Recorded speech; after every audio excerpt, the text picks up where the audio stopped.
However, there is an issue here that causes problems for many of the people, and that is concerning the money that comes from the monthly salary or from utilizing a house or a shop from which one receives monthly rent, meaning that it is now income that is coming to him on a monthly basis, or that which is similar to that.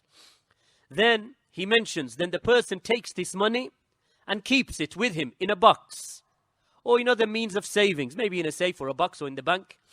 Then you find that he takes some of that money and adds to it. So he spends some of it, and then when the next salary comes, he adds some to it. So then he becomes confused upon what amount he has or what he has had for a year and what amount he did not have for a year. So he becomes confused now because he's been getting that monthly salary, or maybe he's been getting rent upon a property such as a house or a car. So now he becomes confused as to what he should pay.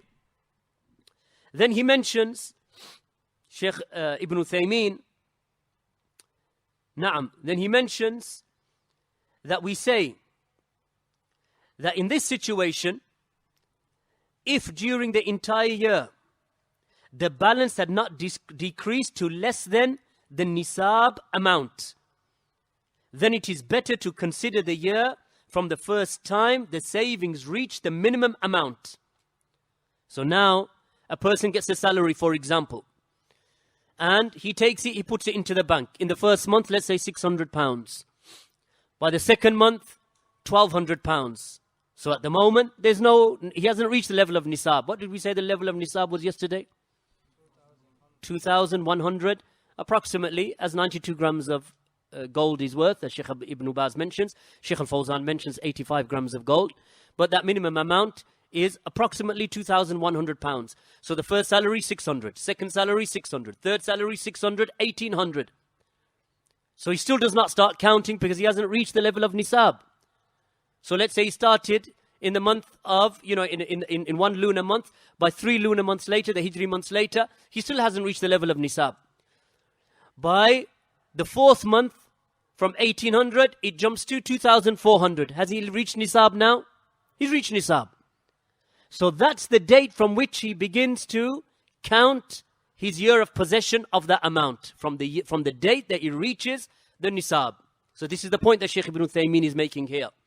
Then he mentions that we say in this situation, if during the entire year the balance has not decreased to less than the minimum amount, so here now it has gone above the minimum amount, so it has not decreased less than the minimum amount, then it is better for him to consider the year from the time the savings reach that minimum nisab amount, which is in today's money, 2,100 and odd pounds. Then the person should pay the zakah on what he has once the year has been completed. So now, what Ibn Uthaymeen is saying here, that let's say you reached that 2,400 pounds because you were paid 600 pounds. So you reach 2,400, that's the day that you start counting the nisab. So long as it remains above the nisab amount, which is 2,100 or to the value of 92 grams of gold, then what you do is that you allow the money to come into your account. So you may be spending some of it and keeping some of it, but it never goes below that 2,100 pounds. Always it is above. So now by the end of the 12 months, he finds that in his bank account, there is 4,800 pounds. So what Ibn Uthaymeen is saying here, that in this situation now, that you should pay the zakah upon the 4,800 pounds. And then he gives the reason why. So he mentions, then the person should pay az-zakah upon what he has once the year has been completed. In this way, on whatever amount a year has been completed, he will have paid his zakah for a year, meaning that the duty has been performed. And on whatever of that year has not been completed, its zakah has been paid in advance. And there is no harm in paying a zakah early. Meaning that, obviously, if you look at it from that point of view, that what you've done in reality is that even though you began with 2,400 pounds, a year has been completed and you've paid, for example, because your salary has been increasing and you've been adding to that amount, that now what you're paying upon is what remains at the end of that year coming to a completion. So it began with 2,400. It ended, let's say, at 4,800 or 5,000 pounds. Ibn Uthaymeen is saying, pay on the 5,000.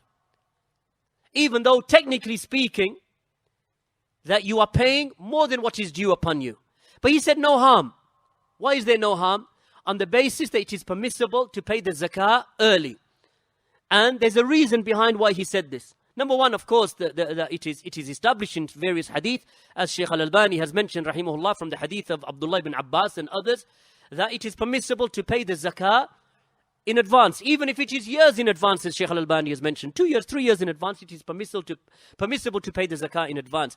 But the reason why Ibn Uthaymeen has made this point here is because of that which he mentions. He said that the reason why you are paying a larger amount, he said this method is easier for him, considering each month precisely, then considering each month precisely.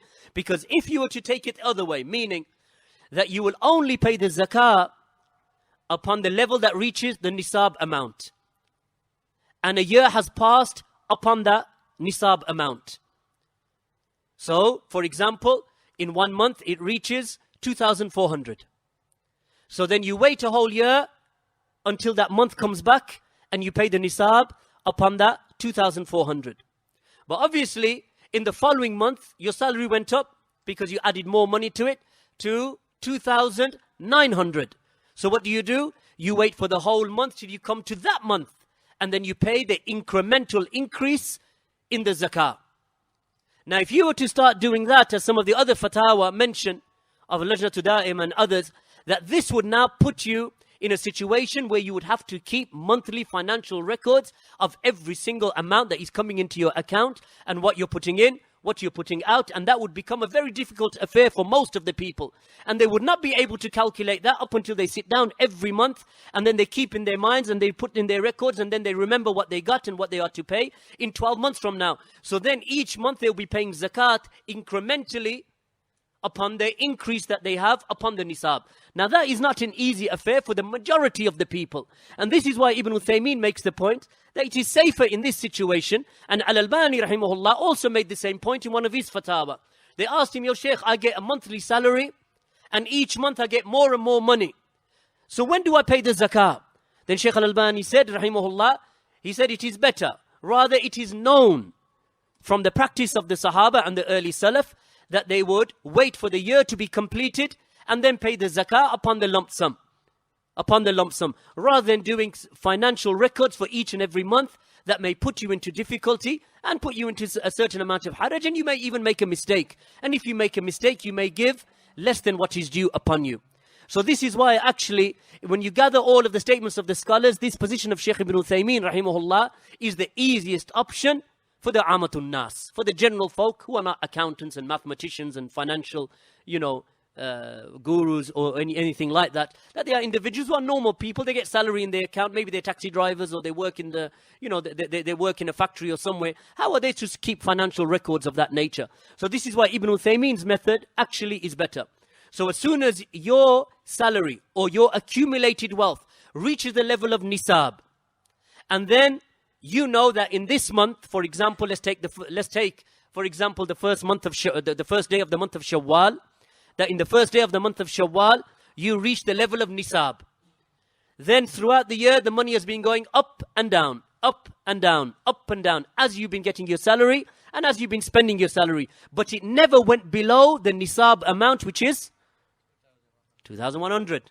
In the time that obviously nisab can go up and down in accordance to the value of gold, but this present moment is about 2,100. So, but throughout the year it never went below that 2,100. But at the end of the year you have £4,000. So what do you pay the zakat upon?